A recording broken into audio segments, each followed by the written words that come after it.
This is episode 95 of the Prepper Website podcast. Today's articles are Best Self-Defense Handguns for an SHTF or Prep Situation, the reasons why you should not be prepping from fear alone, and how to make and use Zeer pots to keep your foods cold. Hey, I'm Todd Sepulveda, the editor of PrepperWebsite.com. This podcast is an audible version with some commentary of articles that have been posted on Prepper Website, a daily aggregator of preparedness information. These articles are some of the best that have been recently posted on PrepperWebsite.com. All article links and show information can be found on the PrepperWebsitePodcast.com.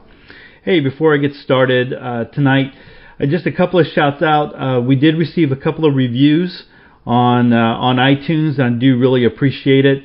Rigger9771, thank you so much. And Sharpstick888, again, thank you so much. That really helps out a lot.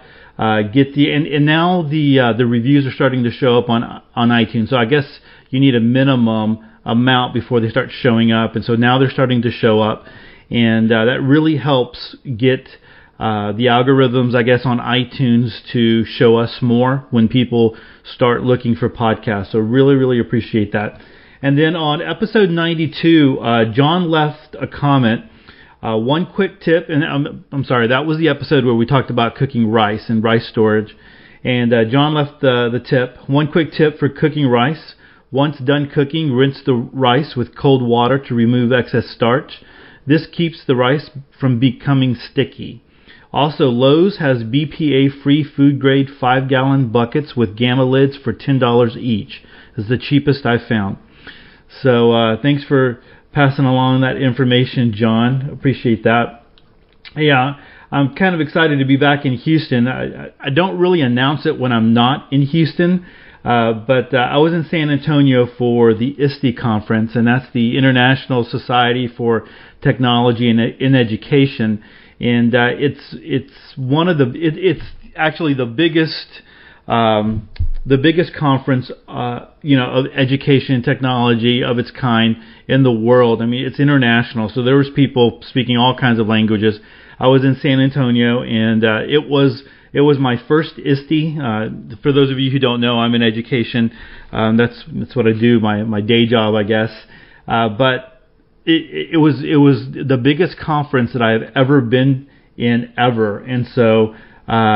Really, it was crazy. It was really crazy. So people everywhere. So when I was walking, of course, I never forget, the preparedness aspect of it.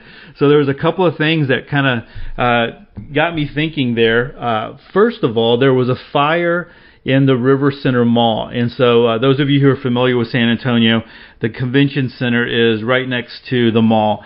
And so those that are in that go to the conference, you can download an app, and they push out notifications to you all the time about things that are going on. And one of them, one of the notifications said that there was a fire in the mall, and so different routes were blocked off.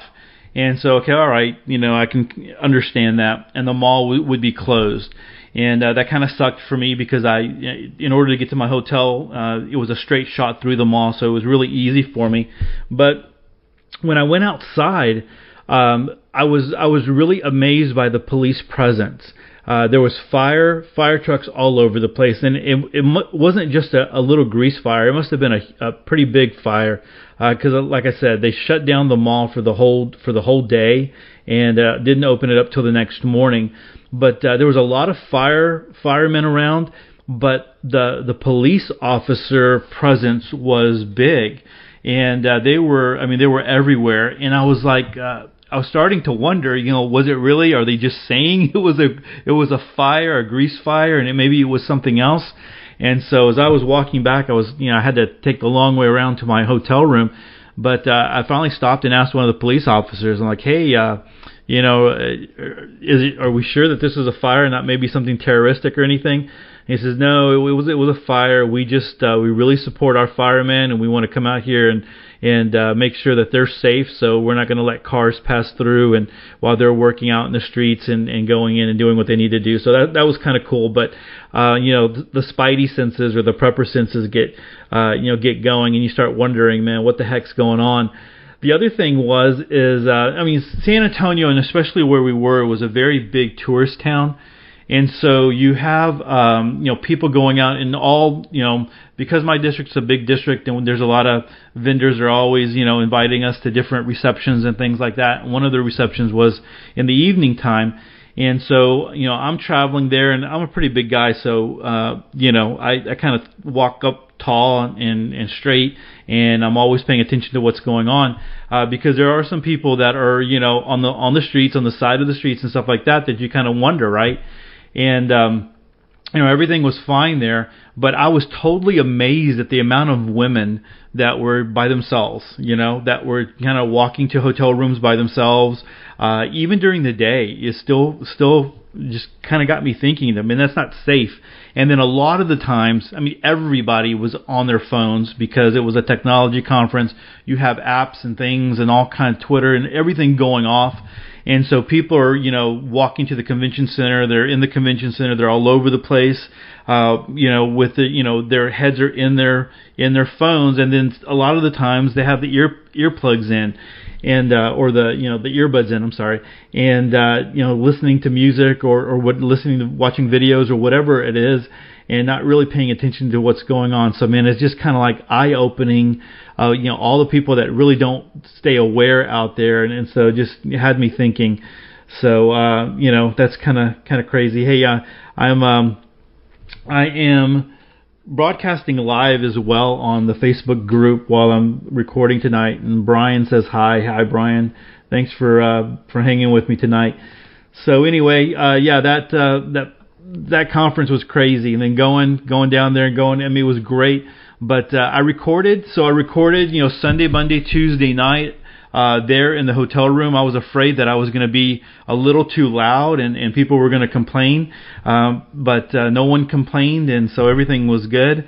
And got through it, but hauled all my equipment down to San Antonio to be able to record down there. And you had some late nights, especially down there, because things sometimes didn't end till 9-10 o'clock at night, and then went to the hotel room to record and do put the podcast together. So I was home for yesterday's podcast, but I was tired, and so was kind of pushing through to get that done and to get some sleep. So anyway, let's go ahead and start with our articles for today. The first article comes to us from prepperswill.com, and the article is Best Self-Defense Handguns for an SHTF or PrEP Situation. And let me tell you, anytime on the internet, when you talk about handguns, and especially, best handguns, and you start throwing out different types of handguns and manufacturers and model numbers and stuff, people are going to have problems. No one ever agrees on firearms and handguns and stuff. So this is very, very true, even in the comments on this one. So it's kind of funny, but I think it's a good article to kind of to think about and to read, and something that we should take into consideration. So let's go ahead and read this one. The handgun you should choose for an SHTF situation is a little different from the one you carry around every day. Preppers have a few things to worry about that the average Joe doesn't. Because whichever handgun you choose for self-defense, you want to make sure it will keep going long after civilization collapses. If you're looking for a handgun for an SHTF situation, it's worth pausing for a moment to think about what a handgun is actually for. It is possible, of course, to strap a huge scope on top of a .38 Special and go out hunting deer. However, if you are a prepper, you likely already have a hunting rifle for that. Why use a handgun when you have a gun specially designed for hunting? In truth, the primary purpose of a handgun in any survival situation is self-defense. Against wild animals, sure, but also against your fellow man. Further, if you know a firefight is coming, you have time to get your assault rifle, so equally you shouldn't expect a handgun to stand in your main combat armament. Okay, so it's just a rifle, not an assault rifle. I know a lot of people have problems with that. Anyway, that was a discussion I had with someone in school one time. Now, what you want to look for in a handgun for an SHTF situation is something you can carry around more or less comfortably. Carry concealed in a variety of holsters, but also has huge stopping power. It should complement the rest of your armory, not seek to replace it. And this brings me to the most important factor in choosing a handgun for a survival situation: caliber. Of all the types of ammo out there, we can immediately disregard a few rounds as simply not powerful enough. Whilst having a .22 rifle is useful for hunting small game, it's not going to stop an assailant. On the other hand, a lot of very large caliber rounds, and notably the .357 Magnum, are already pretty scarce and likely to be almost impossible to find after the SHTF. So a lot of people in the comments had problems with the fact that the .22 rifle, that he refers to it just hunting small game, and that .357 caliber cartridges aren't easily found. But anyway, that's the comments, right? What you're looking for, therefore, is a handgun that takes a 9mm or 44 Magnum or 45 ACP round. All of these bullets have enough stopping power and are also common enough that you should have no trouble finding them in a post-collapse world. The second major factor to consider in choosing a handgun for survival is the reliability of the gun and the degree to which you can fix it yourself. In reality, this means going for a brand that has already built up a good reputation for build quality and a gun that is common enough that you are going to be able to find spare parts for it. Thankfully, it's easy to find a handgun that satisfies all of these criteria, even if you live in a state with restrictive firearm laws. Let's take a look at some good choices. The Glock 19. A boring choice, I know, but the very fact that this gun is so common is actually a huge advantage in an SHTF situation. Spare parts, magazines, and ammunition is widely available, and the simplicity of the design here means that the gun is easy to fix yourself. Though I don't particularly like the look or feel of this gun, I'll admit that it also has a good reputation for reliability and is actually pretty accurate. I've chosen the Glock 19, though the 17 is also a good choice because I think it is the perfect size. Just about small enough to conceal if you need to, but also large enough to keep going for years and give you a decent chance of hitting something. Smith & Wesson 40 M&P. I know this is the go-to gun for a lot of preppers, and it's pretty easy to see why. The extra stopping power this gun gives you over a 9mm could come in very useful, while it's not appreciably increasing the level of recoil you feel. In addition, the original 40 M&P is remarkably light for such a powerful gun, meaning that you can carry it almost everywhere. In a survival situation, you are most likely to be attacked when you least expect it, and so you need a gun that can stay on you at all times.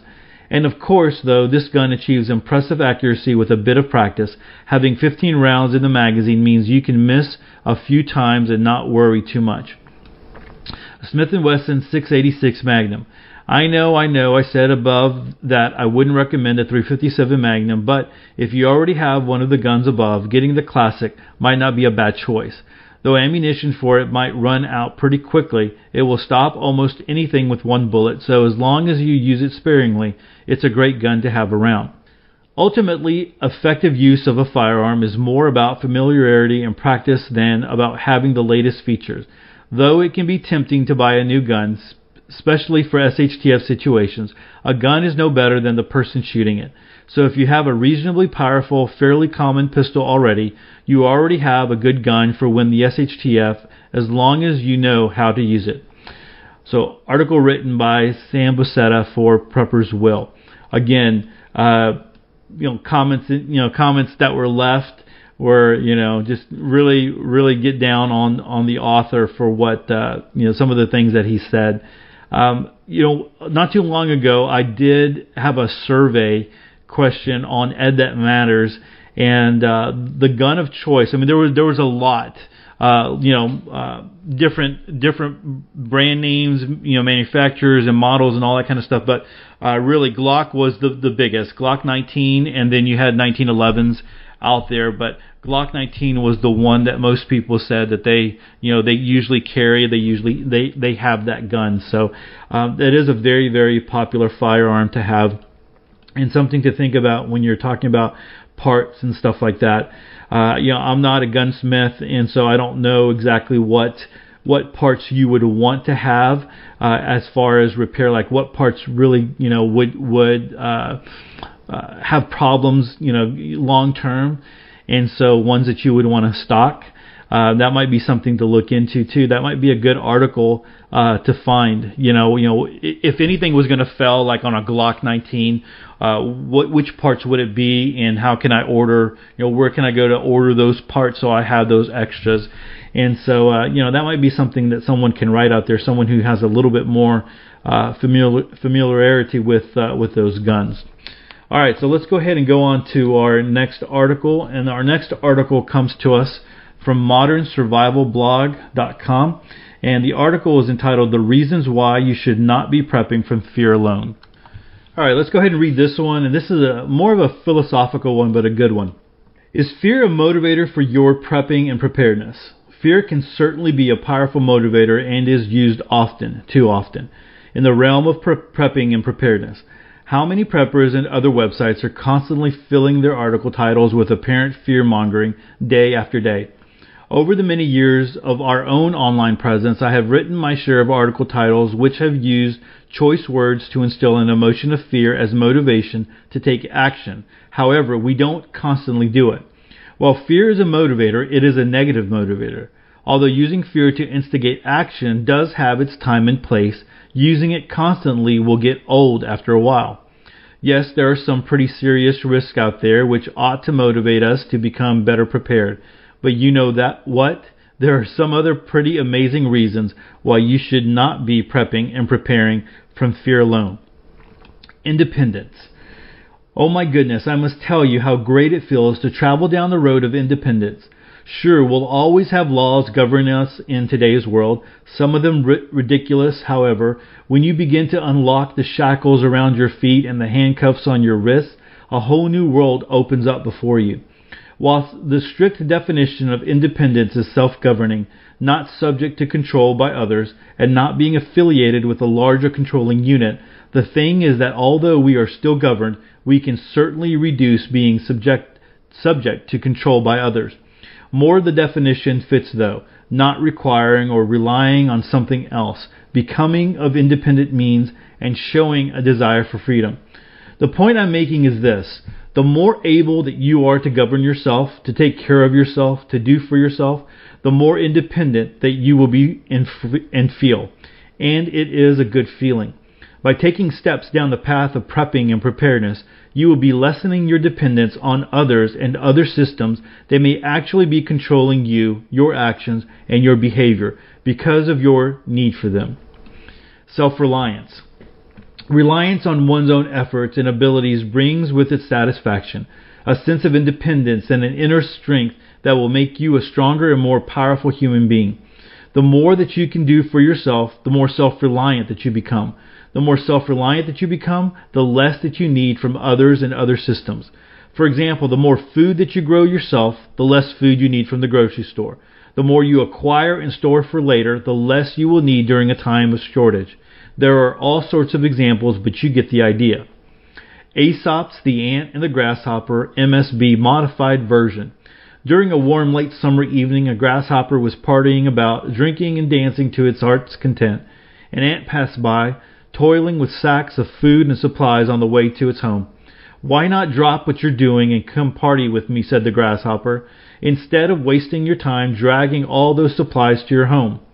"I am preparing for the troubles ahead," said the ant, "and I think you should do the same before it's too late." "Why bother about all that?" said the grasshopper. "I have plenty of food until the next time I go grocery shopping." But the ant kept going and continued its prepping and preparedness. When the SHTF, the grasshopper found itself dying of hunger, and while it saw the ants banding together with plenty of food from the preparations they had taken, then the grasshopper knew it was too late. Be aware that the spirit of self-reliance, the spirit of independence, and the spirit of individualism, the spirit of personal responsibility, are all a net opposite personal composite from that of big government, socialism, and communism. In fact, those ideals are often looked upon as enemies to the controlling entangled webs cast from big government, socialist, and communist. While there is surely and definitely plenty to fear out there, I'm suggesting that once you start prepping and preparedness, you will discover the tremendous motivation that naturally comes from the resulting independence, self-reliance, and the satisfaction of personal responsibility and its accomplishments. Just living the lifestyle, regardless of how far you want to take it, is a rewarding experience for many of those who do it. In a way, it's getting back to our ancestral roots of normal living, know-how, rugged individualism and responsibility. Except today, we can also leverage technology while still reducing our reliance on needs upon others or other systems. Be aware that the system is set up to trap you into dependence. Look for those traps everywhere you go and in everything that you do. Once you begin to see them, it will become easier to spot them and step around them. While I still on occasion will present fear titles, please know that there are plenty of positive and rewarding reasons to live the more independent lifestyle of a prepper. So this article must have really hit a tone here on Modern Survival Blog, because there were like 99 comments. And so that's a lot of comments here for this article. It wasn't a very long one, and it was more philosophical in nature. But I think it really hit a tone over here. And so you definitely want to go check that out and kind of read.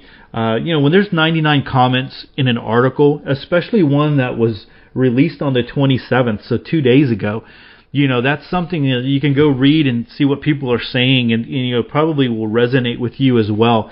In my own preparedness, that's why I've really been pushing here lately since I've started the podcast and the new Facebook group, and even the new list, the e-course, living a more self-reliant life.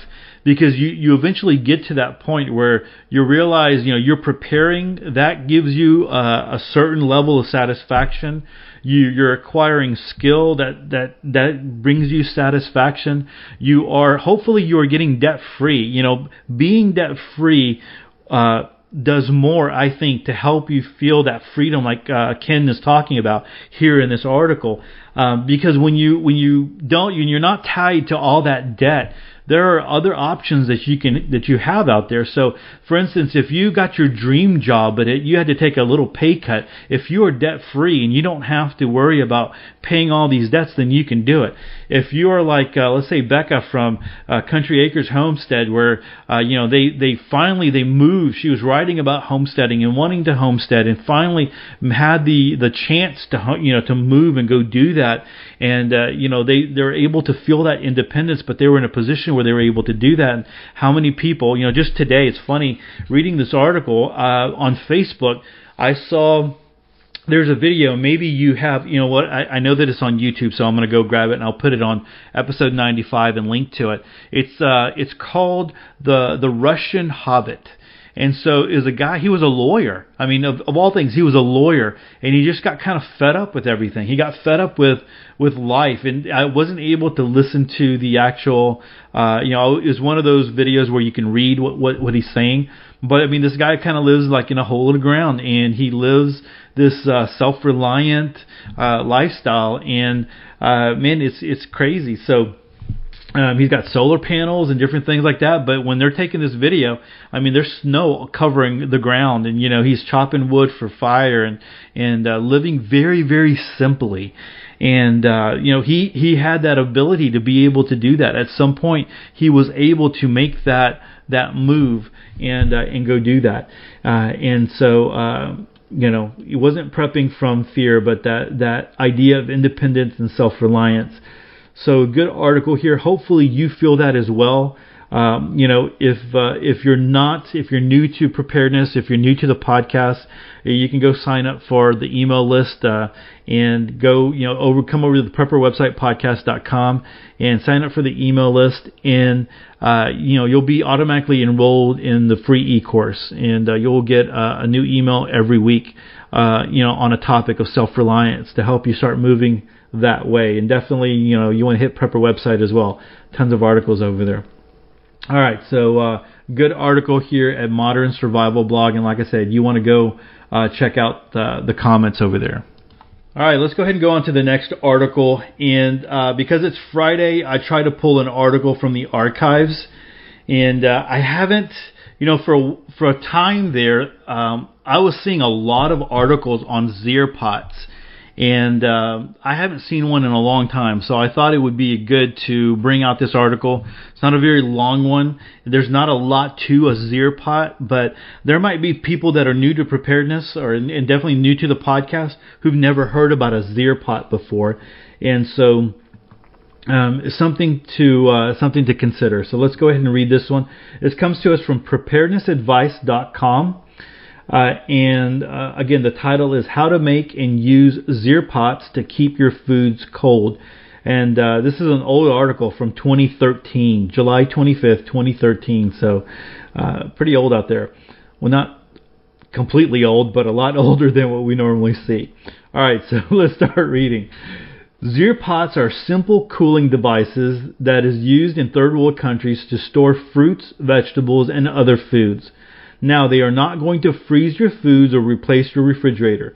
They will keep foods cooler than the ambient air temperatures. Since they work on the principle of evaporative cooling, they work best in a climate with low humidity. Often they are used in third world countries to transport fresh vegetables to market. Depending on the humidity, there have been reports of them cooling foods by as much as 20 degrees. Making a Zeer pot is very simple. All you need is 2 porous clay pots, one larger than the other, as well as some sand, water, and a cloth. First, plug the hole in the bottom of the pot with a waterproof material. You don't want the water leaking out. Then you just put one pot inside the other and fill up the space between them with wet sand. You will also need a thick wet towel to put over the top to keep the warm air and light from getting in. The pot cools as the water evaporates, allowing food stored in the inner pot to stay fresh longer. The pot should be placed in a shaded, dry, ventilated space for the water to evaporate effectively. Evaporative coolers perform poorly or not at all in climates with high ambient humidity, since the water is not able to evaporate well under these conditions. You can use undrinkable water to wet the sand without contaminating the food if the inner pot has a waterproof glaze. You need to replenish the water in the sand at least twice a day. Add as much water as you can without the inner pot starting to float. Depending on the temperature and humidity in the area in which you live, reports indicate that the temperature difference between the inside and outside temperatures can be over 20 degrees Fahrenheit. If you are a diabetic, this could make a big difference in how long your insulin stays usable. So, like I said, really, really short article. The only thing that I would have added here is you might need to add a little bit of sand to the bottom of your outside pot, because you want the pots to be level. So you want the smaller pot to be level with the outside, the inside pot to be level with the outside when you're doing that. And I had 2 pots that I was trying this with, and had them in the garage and procrastinated on it a little bit. And the kids were in there and moved some items and broke the pot. So never got to try it, but I really don't think it would work really well in the environment that I'm in, Houston. After pulling this article up, I just wanted to check the humidity levels. Here in Houston, it's 76% humidity. And then I went ahead and checked, hey, what is it like in the country in East Texas, in my dad's place, because I could make a Zeer pot and just take it up there and have it ready to go. But it's 86% humidity up there. So I'm like, man, I don't know. That's probably not going to work. I still want to try it just to see what it would do, but I don't think I'm going to have very, very good success. But those of you that are in drier climates, definitely this, I would have one of these ready to go and ready to use. It's not hard to do. And if you need like a video or whatever, there's plenty of videos. You can just go to YouTube and type in Zeer pot, and that's Zeer pot. And you'll find plenty of examples of people using a Zeer pot. So anyway, so that's it for the podcast, episode 95. Again, I get to the end of these, every week, and it's like, man, I can't believe it's 95. Next week it's going to be 100 episodes, and that's just crazy. So I appreciate all the support that's out there, and everybody who comes out and shares the episodes.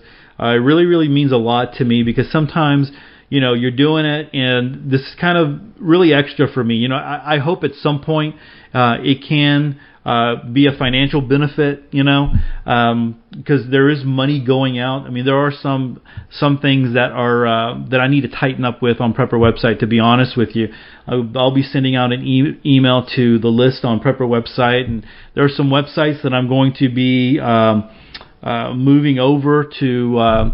So Prepper Church. It's kind of, the hosting is coming up for renewal, and I just don't have time to do that. But I have a lot of articles that I wrote on there and other things that I did that I'd like to keep. So I'm probably going to incorporate those articles into Ed That Matters and slowly start re-releasing those. And I think Totally Homestead I'm going to move that underneath Prepper website as well. Just to kind of save on that hosting, because there's money going out, and just want to be a good steward of the money that is going out. And like I said, hopefully at some point Prepper website podcast does benefit a little bit. But I do appreciate everyone who's helping to support it. Just getting the word out there. It means, like I said, it means a lot. Hey, this weekend, hope you get a chance to get out there and do something good. Maybe build on some skills. Learn something new. If you're looking for more preparedness content, don't forget to come over to prepperwebsite.com. That's where we grab all our articles that we read on the podcast.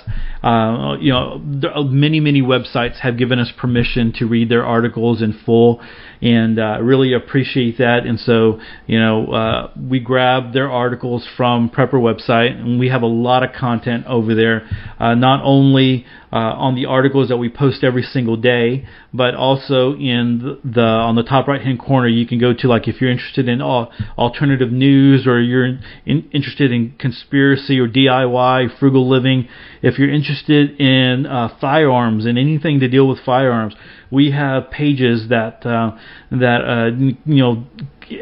deal with all of those topics, and a lot of information there. So the Shooters Gallery, the one that deals with firearms, is starting to become a real popular one. People are really enjoying going to that one and seeing all the articles there. So those pages get updated on a regular basis. Sometimes a couple of times a day, and if that really happens automatically. The stuff that we put up on the front page, that stuff is curated, and we go through all of those articles and make sure we're putting really great ones up there for you. So again, like I said, appreciate everyone who supports us. Hey, if you get a chance, drop me a line in the comment section. Come hit me up on Facebook, Twitter, Instagram. Don't forget that you can come join the Facebook group, the Prepper website Facebook group, which is different from the page. And again, I'll throw that out there. I think I'm going to put something on the website, on Prepper website, about a meetup in the Houston area. If there's anybody in the Houston area, just a meetup maybe next week or the week after, and seeing if anybody's interested in, how we can, just get to know each other. I know there's a lot of people listening in Texas, so again, really appreciate everybody out there. So with that, choose to live a more self-reliant life. Choose not to be so dependent on the government, grid, or the grind.